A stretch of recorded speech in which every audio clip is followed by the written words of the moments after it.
Marcus Ellison was 38 years old the afternoon he signed his name to the end of his marriage, and when he walked out of that conference room on the 11th floor of a building on Commerce Street in Charlotte, North Carolina, his wife Denise was already on the phone in the parking garage below, telling her boyfriend that Marcus had signed everything without a single argument, that he had folded like a man who had nothing worth fighting for.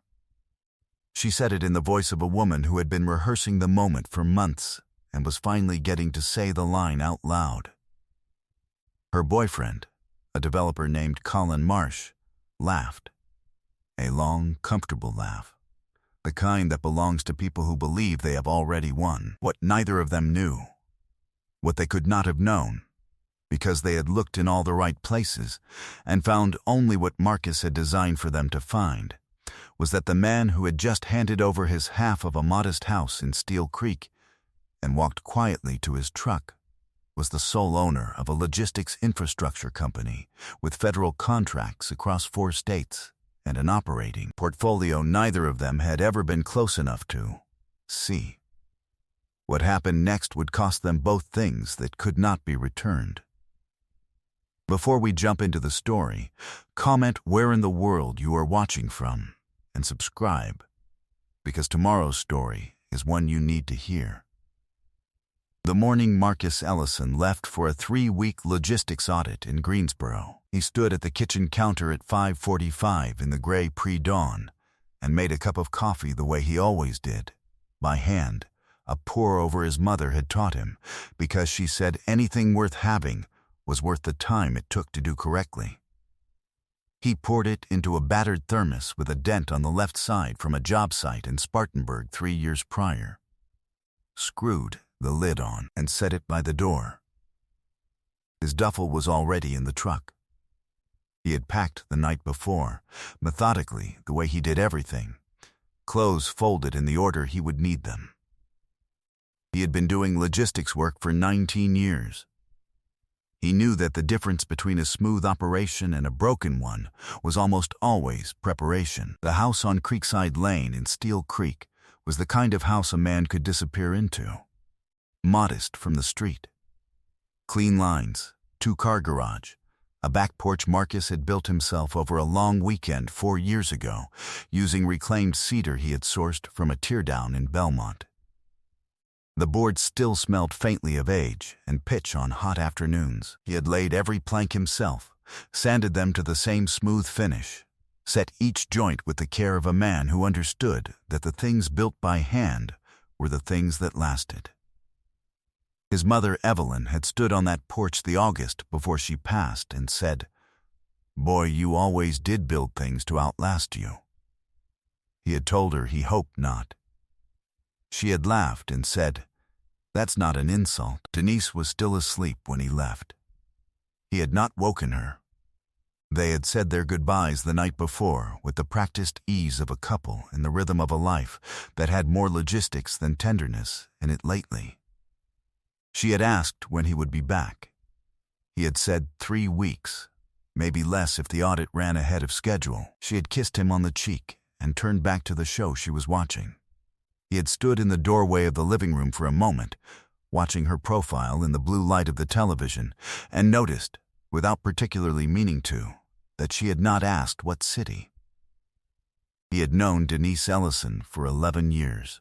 They had met at a fundraiser for the veterans organization his unit had supported after he separated from service. She had been working the registration table, calm and efficient, with a directness he had immediately respected. They had married after 2 years. She was, in those early days, a woman who asked good questions and listened to the answers. He had loved that about her. At some point in the last few years, without him being able to name the exact moment, she had stopped asking. He drove out of the subdivision as the sky began to gray at the edges. He passed the church on Brookshire where he had been married, past the gas station where his buddy Ray had once locked his keys in the car and called Marcus at midnight as if Marcus had personally invented the problem.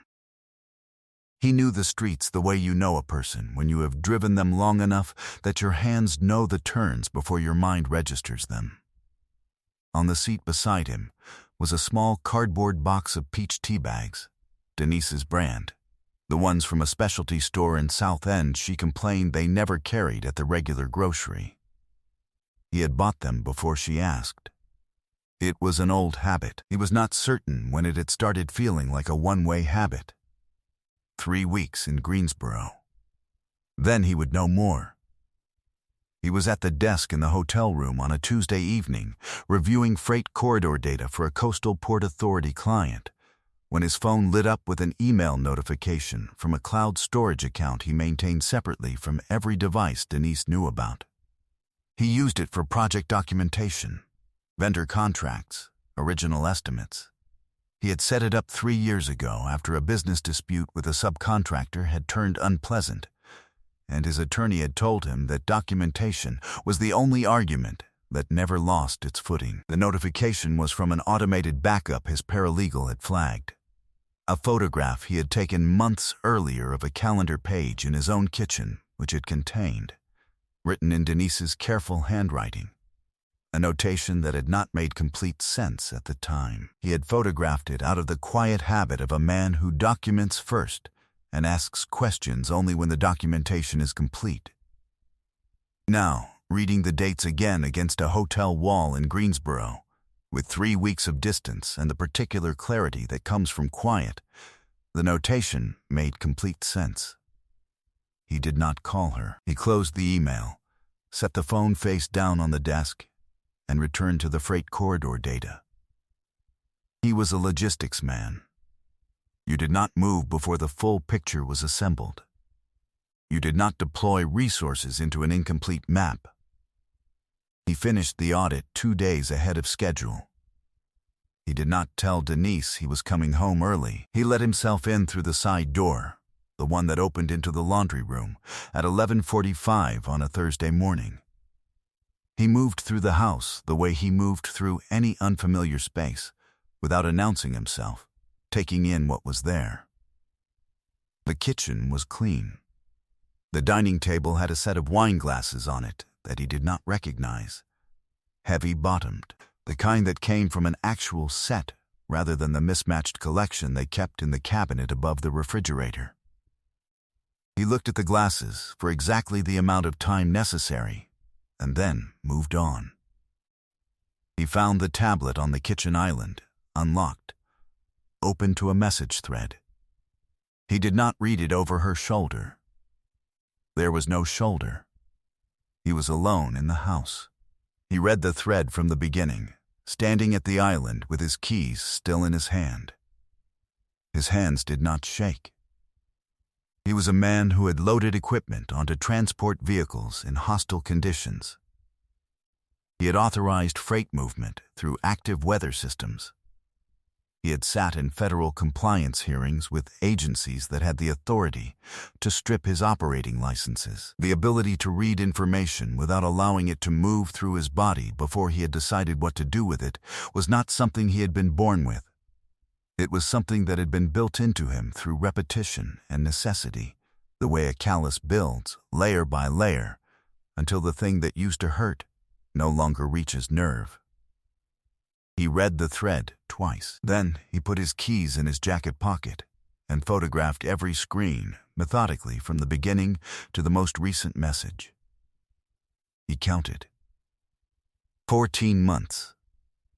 The thread covered 14 months and $31,000 in activity he traced across 3 partial financial references visible in the messages. $31,000 that had not come from Colin Marsh's accounts.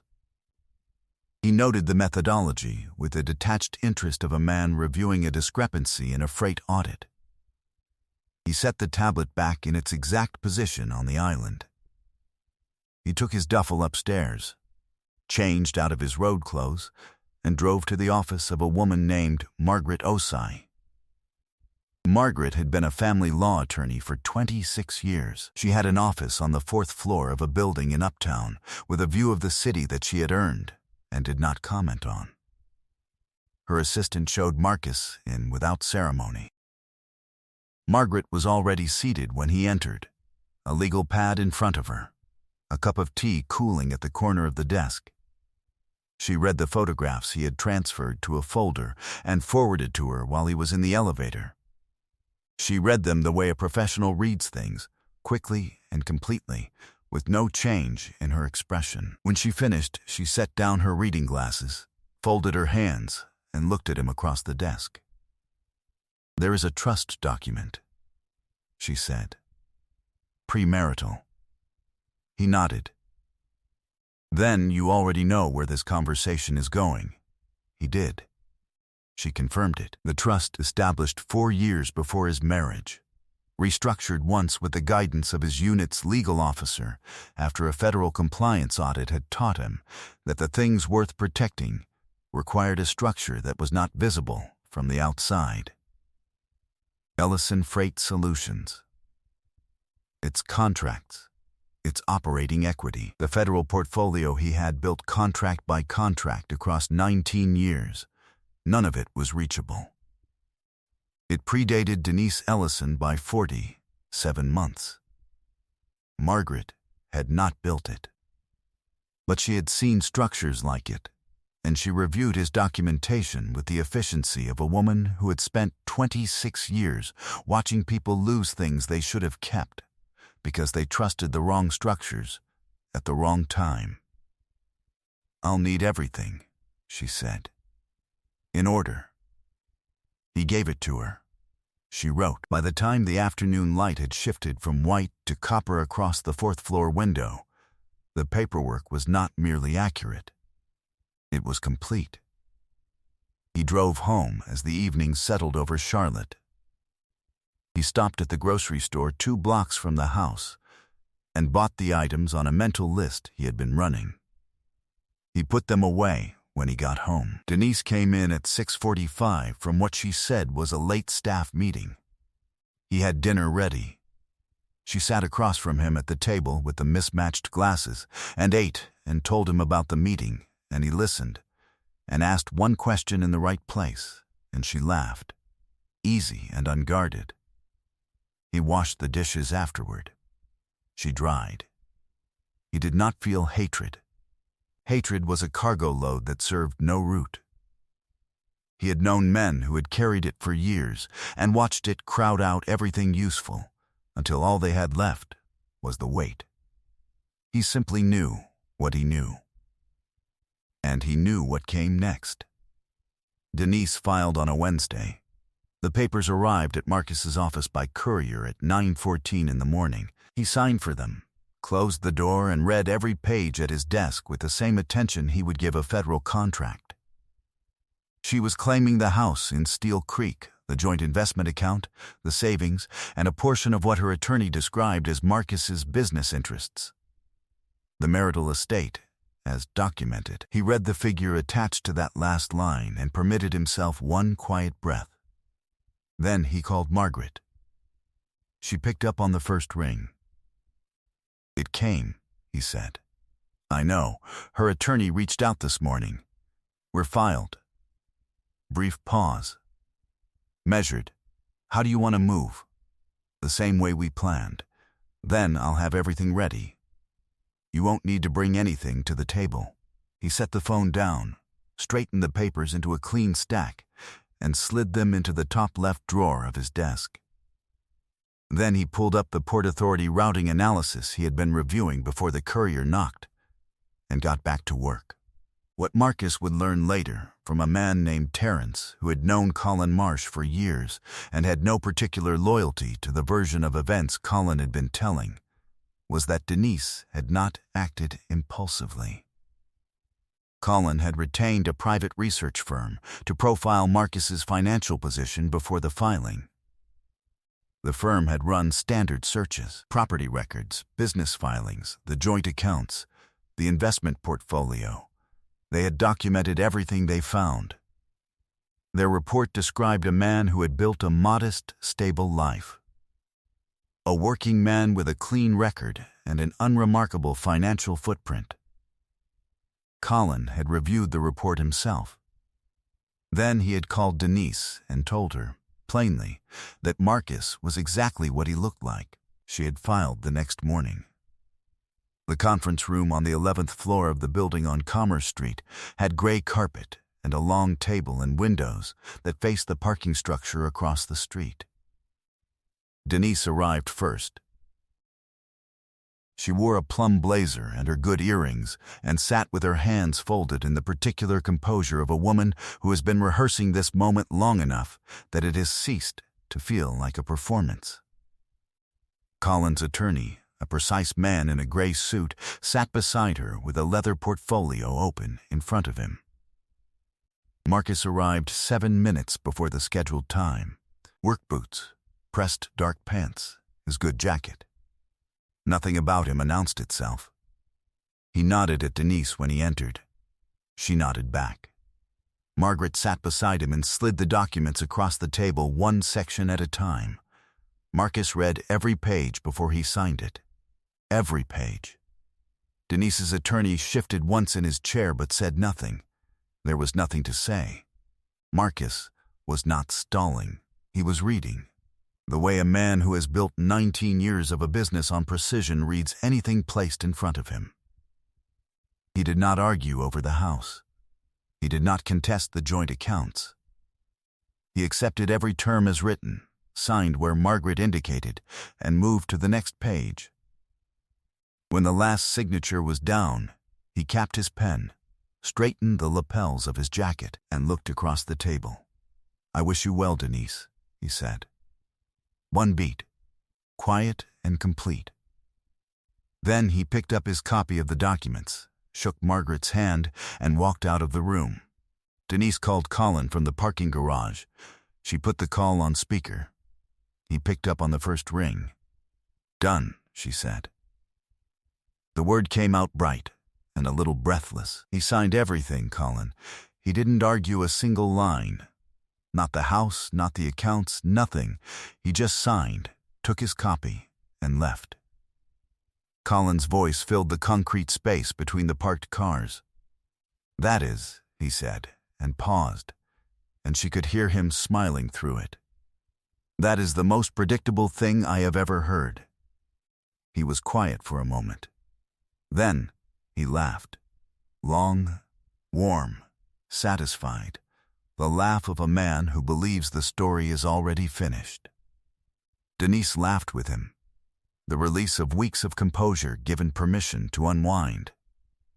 She was still laughing when she reached her car. She had no idea that 11 floors above her, Margaret Osai was already on a call with a federal compliance coordinator in Raleigh to confirm the filing timeline for the fourth quarter contract renewal. She had no idea that the man she had just finished divorcing had, at that precise moment, already moved on to the next thing. The way he always had, the way she had once admired about him, before she decided it was evidence of limitation rather than character. She had no idea what was coming next. 3 days after the signing, Colin booked a table at a waterfront restaurant called Harlow's on Lake Norman, a place with an outdoor terrace that caught the afternoon light and drew the kind of people who liked to be seen being somewhere. He invited 2 couples, friends of theirs, people who had been warm to him and curious about Denise in the way that people are curious about a couple when the story seems to be going well. Denise wore ivory.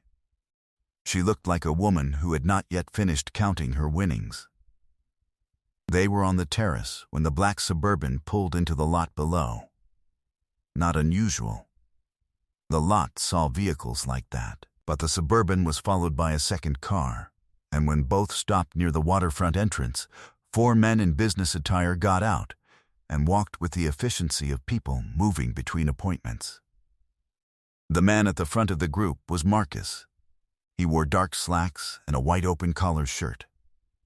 He moved across the terrace entrance without looking up. The restaurant's event coordinator crossed the floor to meet him by name, with a handshake and the ease of a woman welcoming a known and valued guest.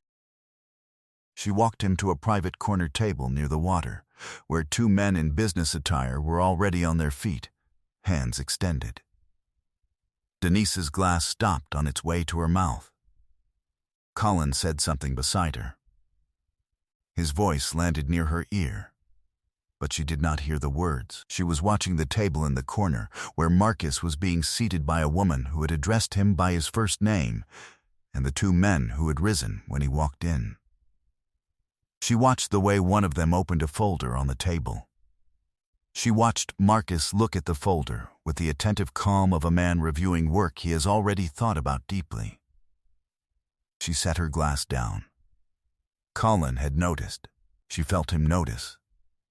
The conversation at the table found its way back to itself, but something in the shape of the afternoon had shifted, and she could feel it the way you feel the temperature in a room change before you can name the reason.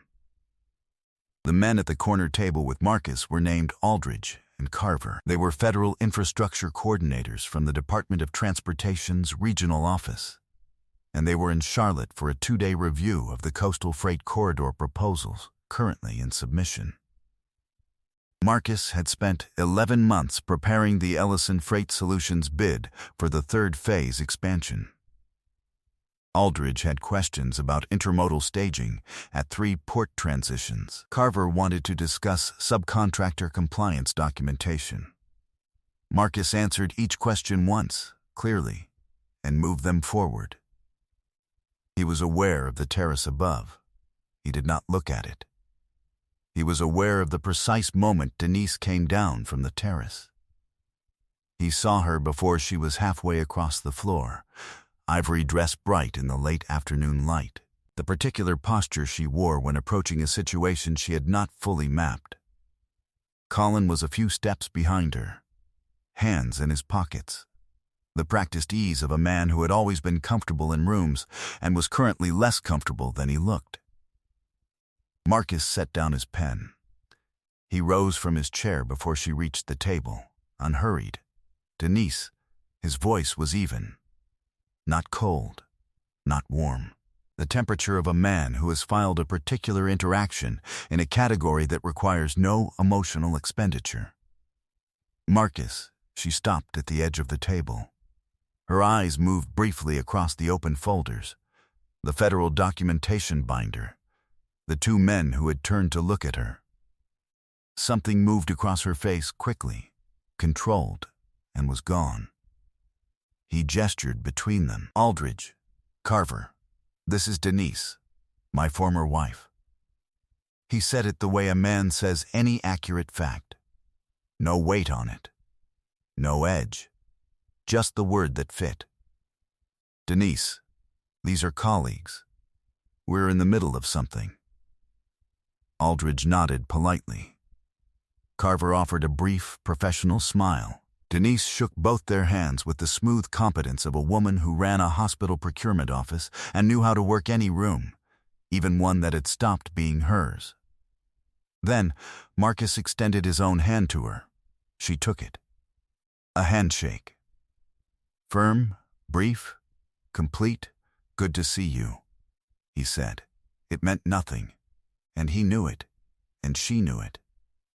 And that was exactly the point. Colin stepped forward with his hand already extended. The confident motion of a man who had never imagined a handshake could go wrong. Marcus took it. He held it 1 beat past where comfort lives. Not long enough to be a scene, long enough to be a statement. His eyes stayed level with Colin's, no heat in them, no performance. I know who you are, Marcus said, quietly. Just the two of them inside it. Then he released the hand, turned back to the table, and sat down. Sorry about that, he said to Aldridge and Carver, pulling the folder back toward him. You were asking about the staging documentation at the Wilmington transition point. Aldridge cleared his throat and picked up exactly where they had left off. The meeting ran another 50 minutes. Marcus walked the two men to their car when it concluded, shook their hands in the easy way of people who will work together again and know it, and watched their vehicle move through the lot. Then he drove back to the office alone. He did not look toward the terrace as he left. She had no idea that the quiet man she had spent 6 years underestimating had been 3 steps ahead for the better part of a year. The call came from Terrence on a Friday morning.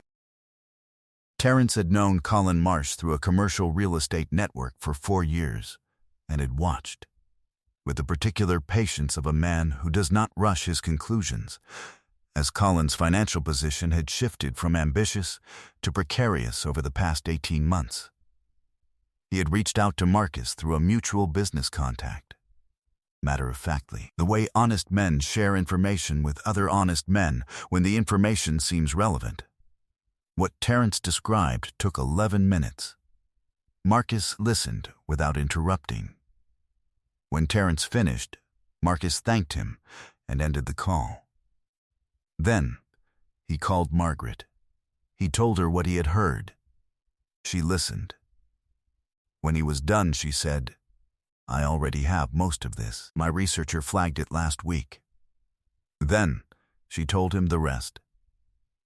Colin Marsh's development company was carrying $1.8 million in deferred debt against a financing structure that had been built on 2 institutional investors who were, as of 6 weeks ago, no longer committed.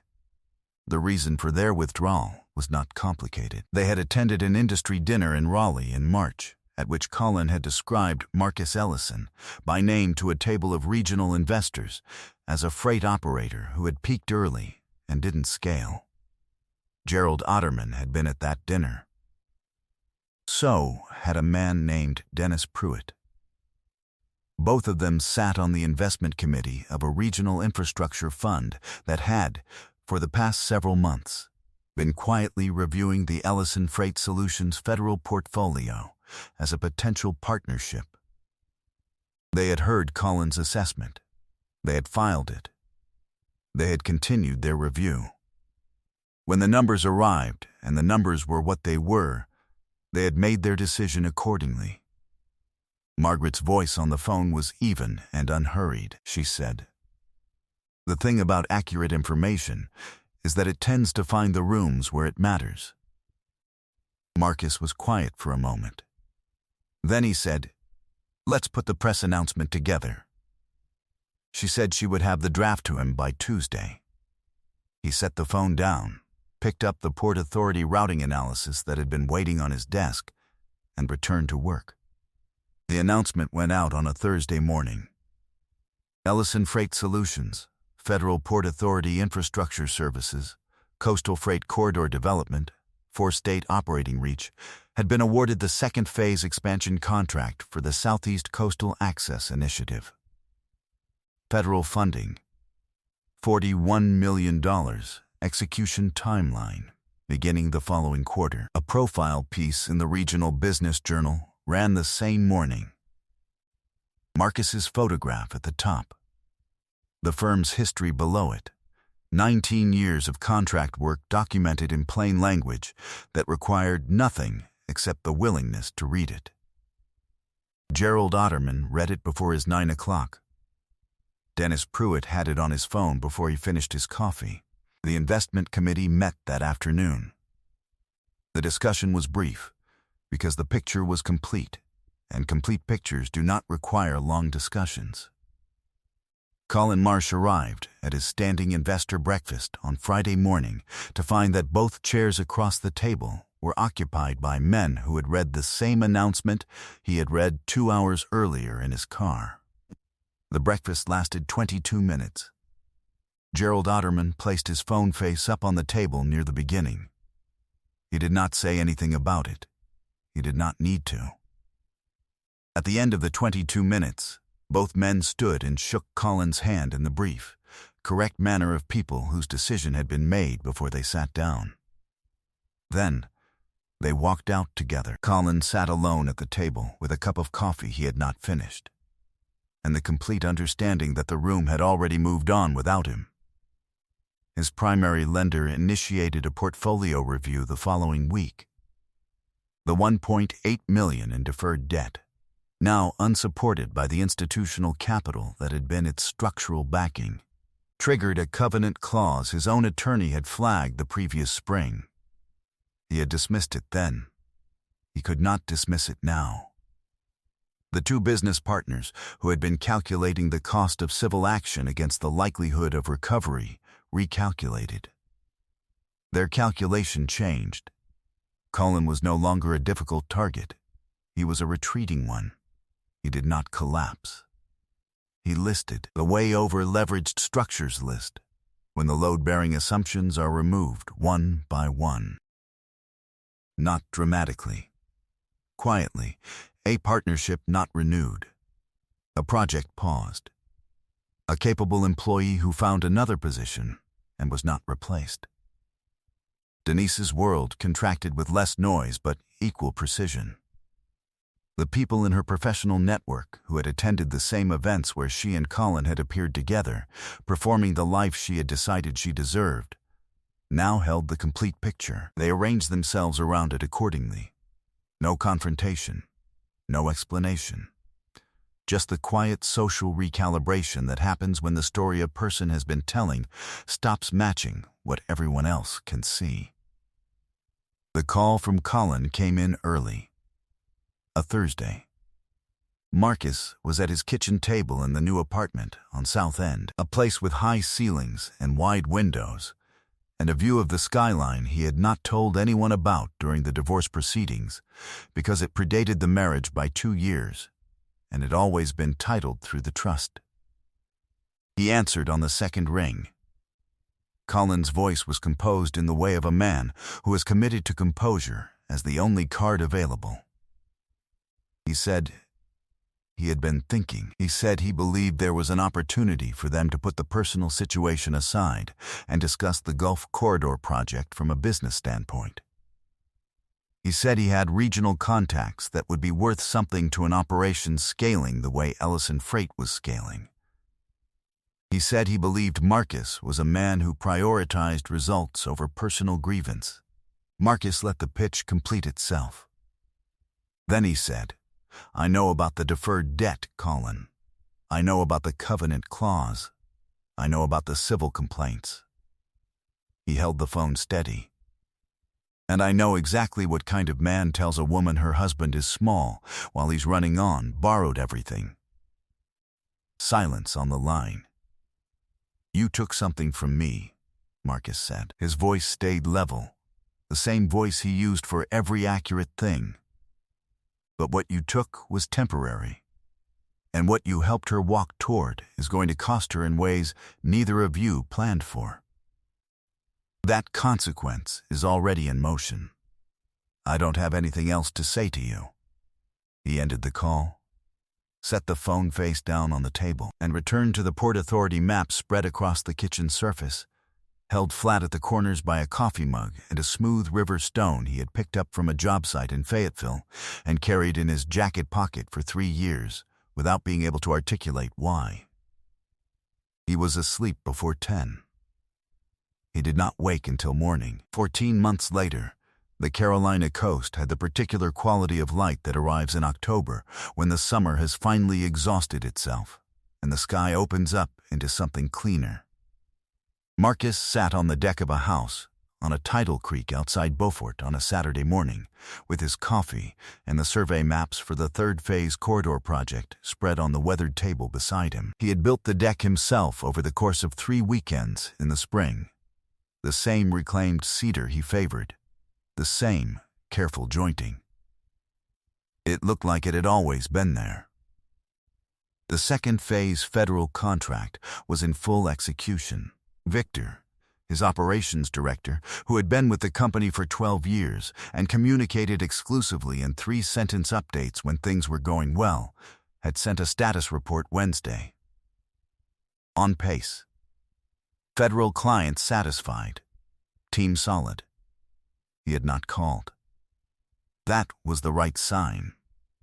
The Otterman-Pruitt partnership had moved into its second expansion phase the previous month. Gerald Otterman had flown to Charlotte for the signing. He had shaken Marcus's hand in the firm's conference room and said, "We should have found you sooner." Marcus had said, "You found me when you needed to." Gerald had laughed the good laugh of a man recognizing a clean truth. The Ellison Freight Community Fund had issued its first 3 workforce development grants. His mother Evelyn's name was on the letterhead, on the certificates, on the small brass plate mounted beside the conference room door. He had selected the first recipients himself, reading their applications on a Tuesday evening at the kitchen table, with no music on. He had not told anyone about that evening. Colin Marsh's development firm had entered receivership 9 weeks prior. Marcus had learned it from a line in the regional business brief, the world stating a fact and moving on. The civil litigation continued its slow work through the courts. 2 plaintiffs had become 3. The investors had gone elsewhere, quietly, without ceremony, the way capital moves when a structure stops being trustworthy. Denise was in a smaller apartment now, across town. Terrence had mentioned it in passing, matter-of-factly, the way he mentioned most things.